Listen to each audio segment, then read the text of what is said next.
सेवेतच विठ्ठल आहे. आषाढी वारी महाराष्ट्राच्या संस्कृतीचा, श्रद्धेचा आणि माणुसकीचा सर्वात सुंदर उत्सव. हजारो वारकरी ओठांवर रामकृष्ण हरी, डोळ्यात विठ्ठलाचं दर्शन आणि पायात अखंड चालण्याची ताकद घेऊन पंढरपूरच्या दिशेने निघतात. पण या प्रवासात त्यांना फक्त रस्ता मिळत नाही, तर अनेक अनोळखी हातांची साथही मिळते. असे हात जे कोणताही गाजावाजा न करता फक्त सेवेसाठी पुढे येतात. दरवर्षीप्रमाणे यंदाही शांतीलाल सुरतवाला मित्र परिवाराने याच सेवाभावाने वारीत सहभागी होण्याचे भाग्य मिळवलं. यंदाचं वर्ष मात्र आमच्यासाठी खूप भावनिक होतं, कारण 30 जानेवारीला आमचे काका आम्हाला सोडून गेले. पण काही व्यक्ती शरीराने दूर जातात, त्यांचे विचार, त्यांचे संस्कार आणि त्यांची सेवा कधीच संपत नाही. त्यांनी आम्हाला एकच गोष्ट शिकवली, नरसेवा हीच नारायण सेवा. आणि म्हणून त्यांच्या स्मृतीला विनम्र अभिवादन करत शेकडो स्वयंसेवक, डॉक्टर आणि कार्यकर्ते एकाच उद्देशाने उभे राहिले, सेवा आणि फक्त निस्वार्थ सेवा. हजारो वारकऱ्यांची नेत्र तपासणी करण्यात आली. ज्यांना जवळचं स्पष्ट दिसत नव्हतं त्यांना मोफत चष्मे देण्यात आले. पावसापासून संरक्षण मिळावं म्हणून रेनकोट वाटण्यात आले. गरजूंना कपडे,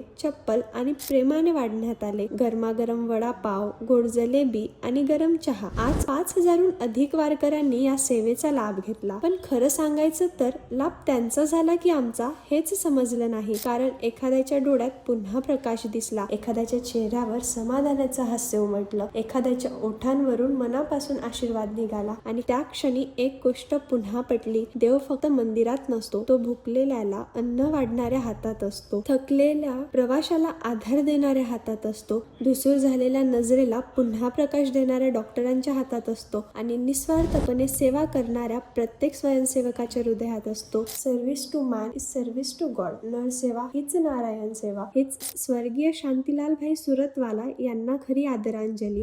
आणि हीच शांतीलाल सुरतवाला मित्र परिवाराची ओळख. रामकृष्ण हरी.